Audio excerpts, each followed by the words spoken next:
Se permitissem você falar sobre si mesmo, o que diria?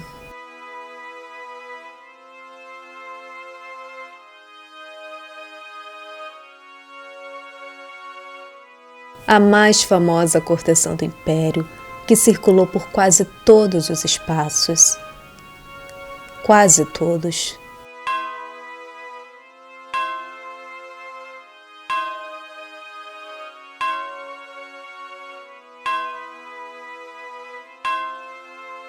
Dia 15 de agosto, dia da festa da glória.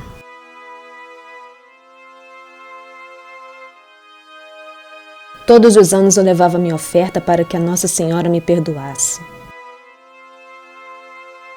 A procissão vinha desde a Rua da Lapa em direção à pequenina igreja no outeiro. No meio da multidão eu estava só, sem pai, sem irmão, sem marido. E lá estava o Dr. Sá com o Paulo. Dr. Sá deve ter falado muito bem de mim para o seu amigo, sobre os nossos encontros nos teatros, salões, nos banquetes em sua casa, pois Paulo apareceu certo dia na minha. Falou sobre o dia em que nos encontramos pela primeira vez, na Rua das Mangueiras. Paulo veio até a minha casa por um motivo. Hesitei.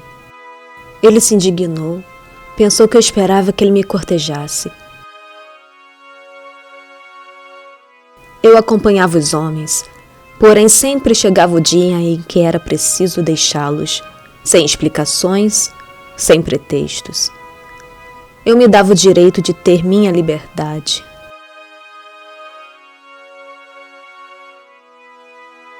Dr. Sá promoveu um banquete em sua chácara. Verdadeira festa de Baco.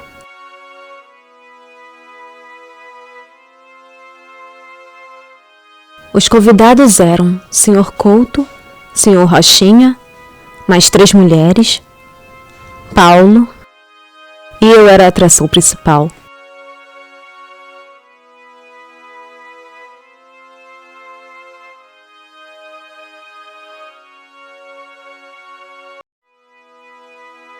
Sá apresentou sua nova aquisição, um quadro obsceno.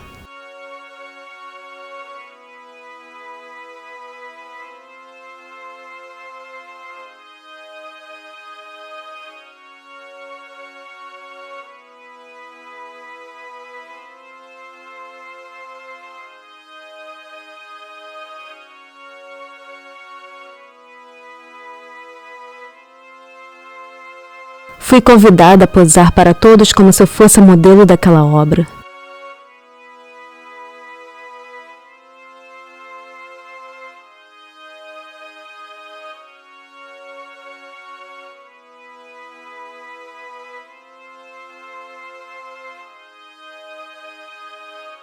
Eles aplaudiram, porém Paulo ficou constrangido. Eu fiquei constrangida. O pensamento de Paulo sobre mim fez eu me sentir mais nua do que em cima daquela mesa. Paulo pediu que eu prometesse que nunca mais dançaria daquele jeito na frente de todos. Jurei. Paulo então me perdoou e disse que queria a mim para sempre. No dia seguinte, devolvi o dinheiro de Sá com um bilhete. O senhor enganou-se. Sou eu que lhe devo, e tanto que não lhe poderei pagar nunca.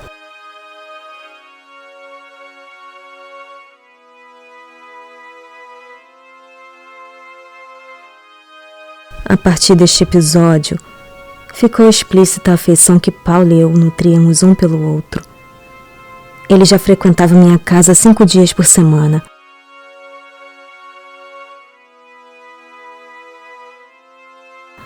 Não tínhamos direito a uma vida pública. As más línguas começaram a comentar a ausência dele. Surgiram boatos de que ele vivia às minhas custas. Eu não podia acompanhá-lo em público. Deixei de frequentar os lugares em comum para que ele pudesse existir na sociedade.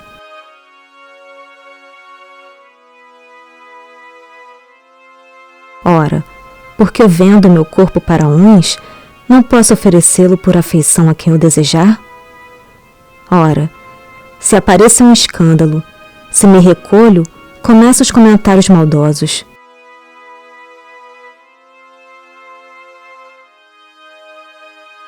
Nossos dilemas tornaram nossos jogos românticos mais arriscados e competitivos. O amor, para uma mulher como eu, seria a mais terrível punição de Deus. Cada vez mais eu sentia a necessidade de revelar a Paulo quem eu realmente era. –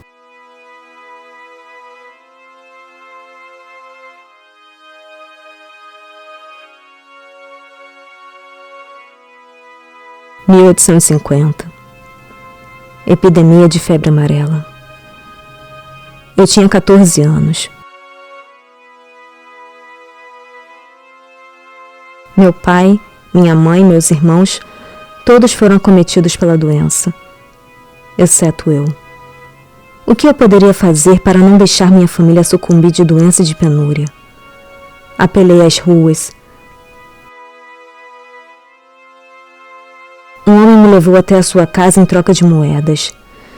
Eu era tão ingênua. Aquele homem era oculto. Meu pai me questionou onde eu havia conseguido dinheiro e me colocou para fora de casa.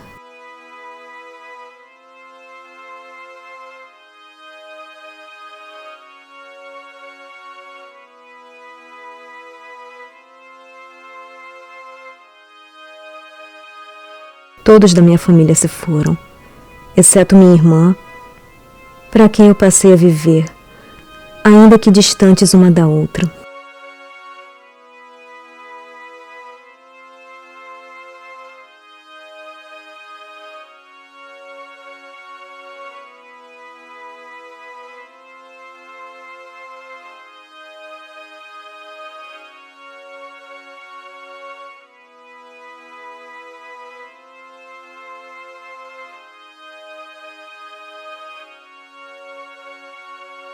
Eu, Maria da Glória, nascida em 15 de agosto, renunciei meu próprio nome para não manchar o nome da minha família. Tornei-me Lúcia. Toda festa da glória leva oferendas para que a santa perdoe os pecados do meu corpo. A partir de então, Paulo passou a me chamar de Maria.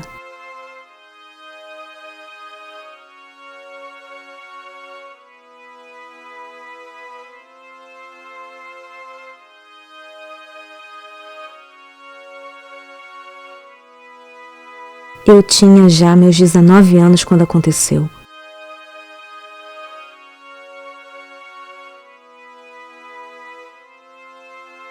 Era chegada a hora de ser cobrada pelo meu corpo.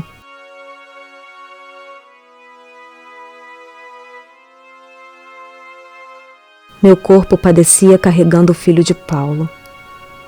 Porém, eu nunca seria digna.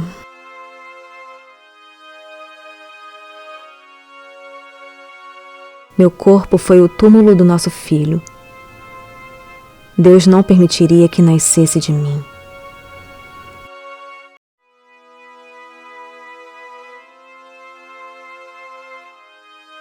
E assim como ele, também me levou.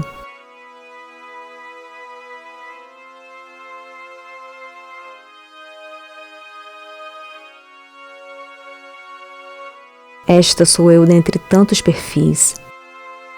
Por quase todos os lugares onde circulei, talvez o mais precioso, o mais almejado me foi negado.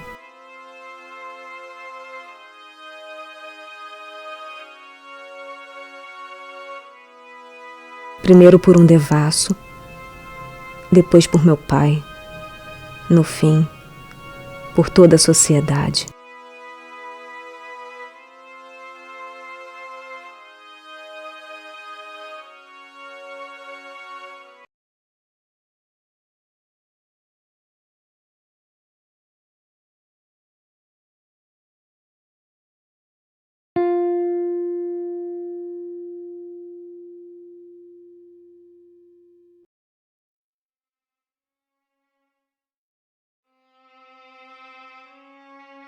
Vênus moderna, diva dos salões, rainha do baile.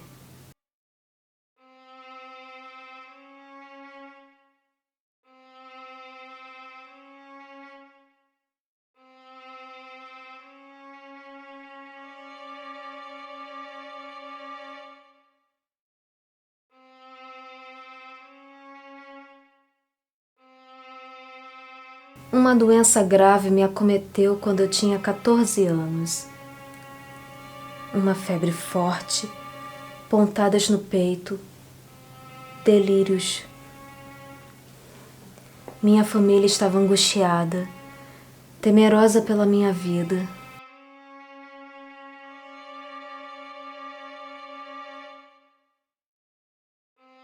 Apareceu um médico em meu leito. Eu não podia permitir que ninguém encostasse em mim. Meu corpo sagrado estava ali definhando. Pneumonia dupla, mas a insistência daquele estranho médico por quase um mês.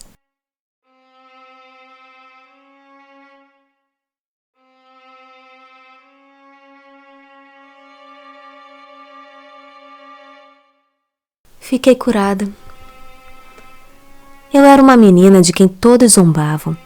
Achavam-me feia, esquelética, alta em demasia, estranha. Não chamava muito a atenção das pessoas, até que, aos 17 anos, desabrochei para a sociedade.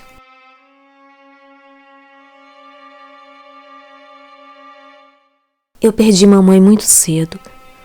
Passei a ser criada então pela minha tia, mas vivia com papai e meu irmão Geraldo. Papai era negociante e trabalhou por toda a vida até enriquecer e ser conhecido na sociedade como um milionário. Porém, vivia em sua simplicidade. Já eu não. Sempre gostei de todo o luxo e poder com o qual fui criada. Eu era uma artista, desenhava, tocava piano, lia e costurava muito bem. Mamãe me criou com bastante rigidez.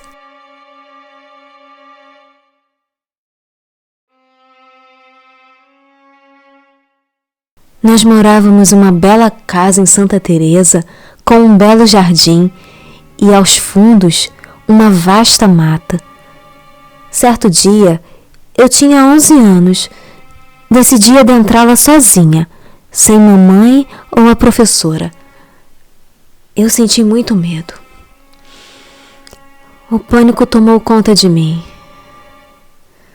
Adoeci e fiquei 2 dias de cama. Fiquei cada vez mais reclusa. Porém, decidi enfrentar meus medos. Voltei à mata à noite, sem que ninguém soubesse. A coragem me deu um sentimento de poder que guardo até hoje. Toda a introversão que tenho se mistura com a minha impetuosidade. E tinha chegado a época em minha vida na qual toda mulher era apresentada à sociedade. Minha tia promovia festas em sua residência na rua Mata Cavalos. Muitos senhores vinham me cortejar, porém eu fazia tudo quanto era possível para rejeitá-los. Aquele médico que cuidou de mim na enfermidade, depois de tantos anos voltou a frequentar nossa residência, muito por insistência de meu pai e de minha tia. Ele era o Dr. Amaral. Minha família guardava uma estranha obsessão em serem gratos por ele ter me curado.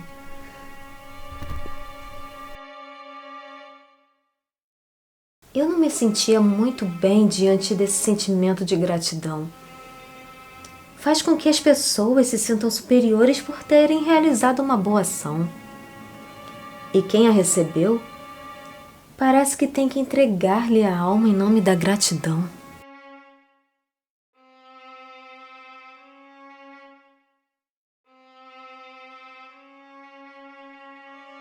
Enfim, o Dr. Amaral parecia me perseguir. Eu já não sabia mais qual o motivo. Tudo era pretexto para puxar assunto comigo ou então me convidar para dançar. Apesar de eu mostrar o quanto eu o ignorava e todo o meu desprezo, ele estranhamente insistia.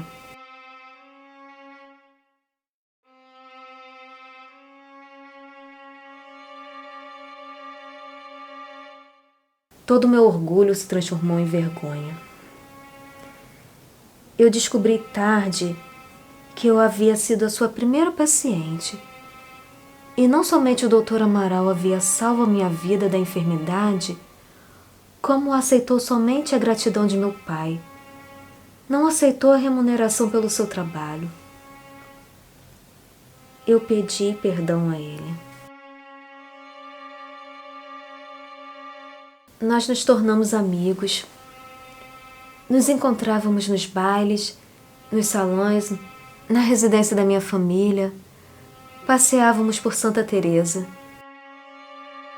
Mas os nossos interesses não eram os mesmos. O Dr. Amaral confessou seu amor por mim. Perguntou se eu o amava. Eu não o amava. Ainda.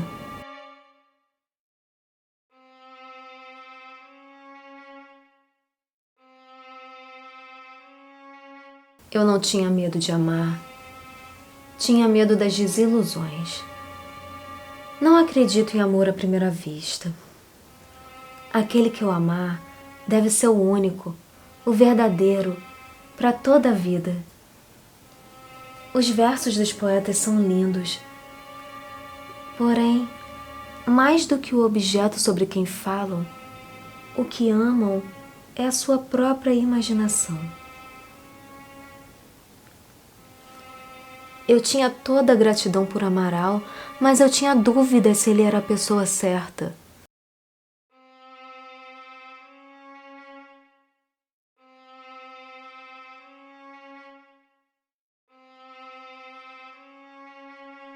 Não suportava toda aquela bajulação dos homens tentando me cortejar. Ouvia numerosos elogios que poderiam alimentar minha vaidade. A verdade é que não passava de pura mentira e interesse.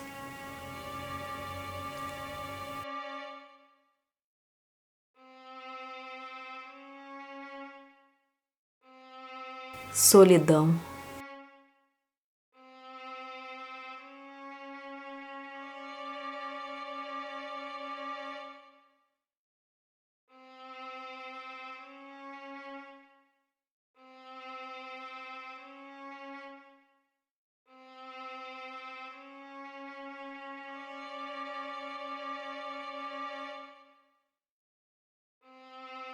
Solidão.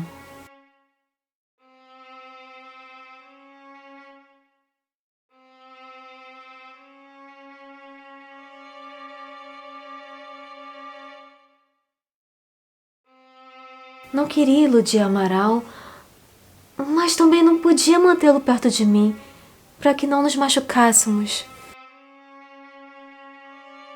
Quanto tempo o Dr. Amaral esperaria pelo meu amor?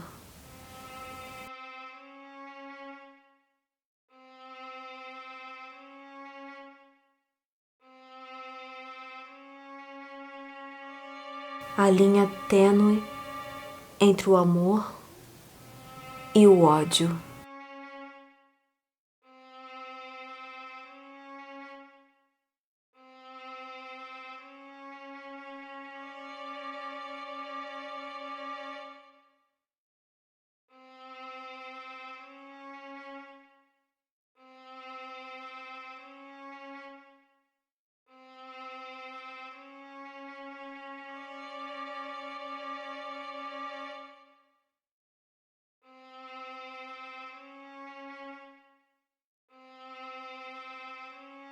O que seria tudo isso se não o amor?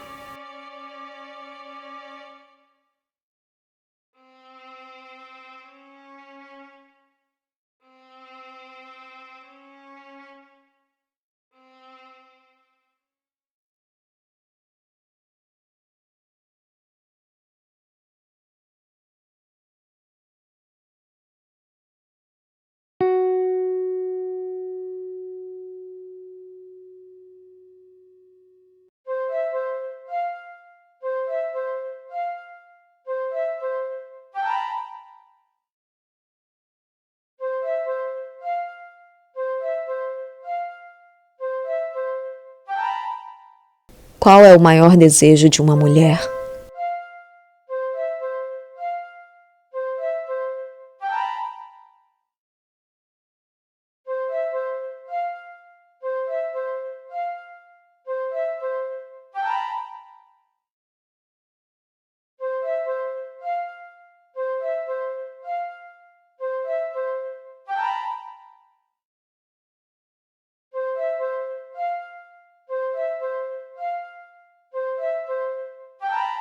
O casamento era um tabu na minha família.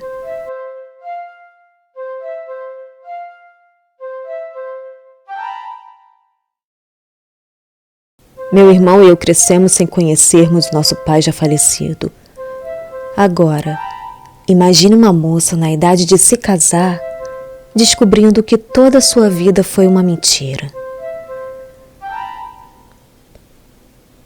Nosso pai era um estudante de medicina que se apaixonou por minha mãe, casou-se com ela, porém não teve o apoio de sua família. Tempos depois, ele foi embora com a certidão de casamento e nunca mais voltou.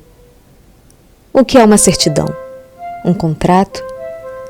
Sem a posse de um papel tão valioso como aquele para assegurar a sua honra, minha mãe, carregando 2 filhos, passou a ser vista como uma amante e deixou de fazer parte da sua própria família. Para todos os efeitos, tornou-se viúva. Eu deveria me casar com um rapaz decente que me garantisse o futuro. Mamãe insistia que eu ficasse na janela para ser vista e chamar a atenção. Ser objeto da cobiça daqueles homens na flor da idade. Foi desse modo que conheci o senhor Fernando Seixas, que passou a vir me cortejar. Para mim, ele era tudo. Todos os medos que eu tinha quanto a não constituir minha própria família, ou não merecer o amor de um homem, se desfaziam por saber do nosso compromisso. Fernando morava na Rua do Hospício. Estava sempre muito bem cuidado e aprumado, fazendo presença nos melhores círculos sociais da corte. Por trás dessa imagem muito bem construída, estava o trabalho exaustivo de sua mãe viúva e suas 2 irmãs mais velhas. Estavam presos em hipotecas e dívidas. Sem um bom dote e com a idade avançada, suas irmãs não conseguiriam um casamento. Colocaram todas suas expectativas em Fernando. Ele deveria ser a salvação da família, casando com alguma moça rica.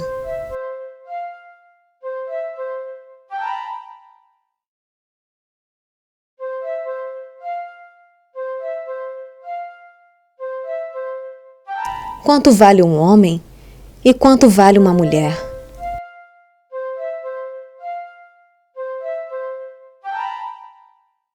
O que é o amor romântico diante das pressões sociais e dos costumes?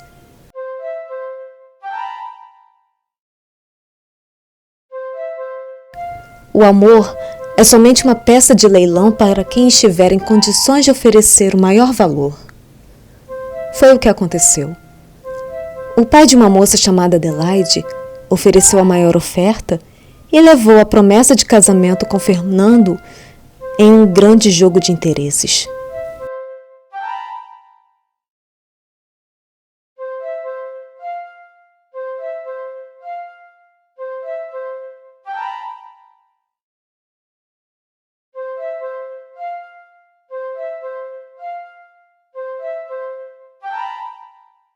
Desiludida. Uma série de mortes assolou minha vida. Meu pai, que nunca conheci, veio realmente a falecer. Em seguida, meu irmão e, enfim, mamãe. Como eu tinha 18 anos e não era emancipada, tio Lemos passou a ser o meu tutor. Mas que agridoce reviravolta a vida me reservava quando fui surpreendida pela morte de um avô paterno, recebendo a notícia de que eu era a única herdeira de sua fortuna.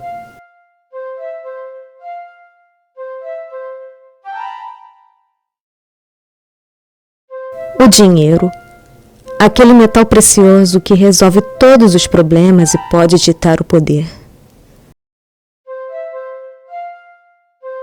O dinheiro passou a satisfazer todos os meus desejos. O que é capaz de uma mulher com poder em uma sociedade hipócrita?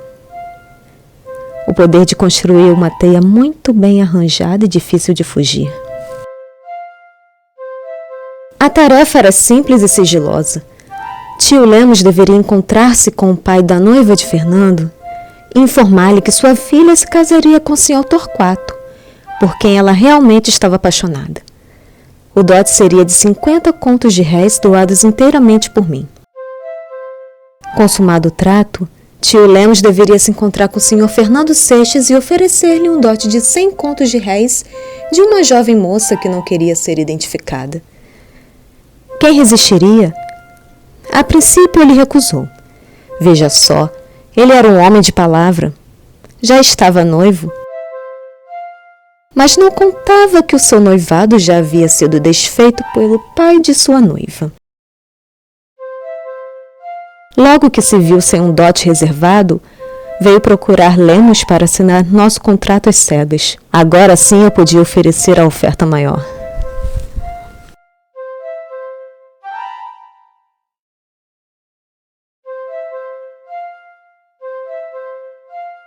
No dia do casamento, Fernando descobriu quem era sua jovem e rica noiva.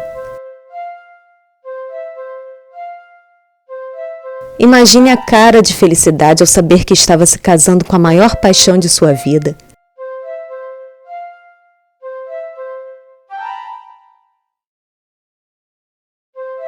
Entretanto, eu tinha o poder agora.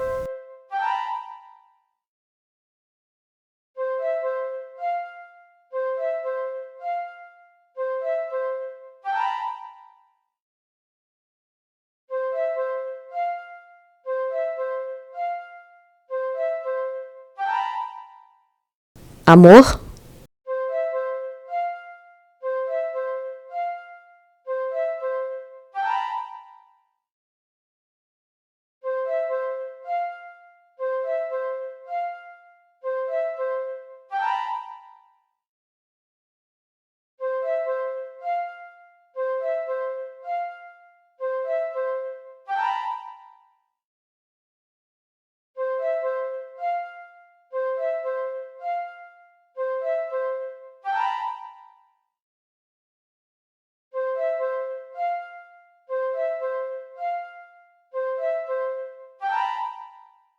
Orgulho?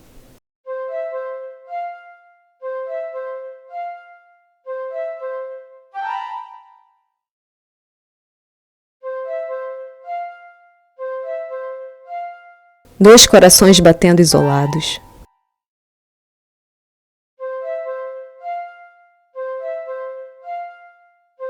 Não deixei que Fernando me tocasse em nossa noite de núpcias.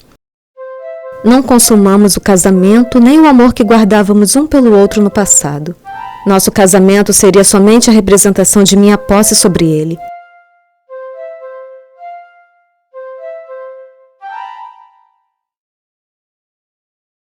Uma fachada para a sociedade. Até que ponto Fernando suportaria minha indiferença? Estava amarrado a mim, pois já não tinha parte do dote para me devolver. Ah, as reviravoltas que a vida dá. Após uma negociação financeira exitosa, Fernando me devolveu todo o dote com juros e correção monetária. Desfeito nosso acordo conjugal, o que nos restou?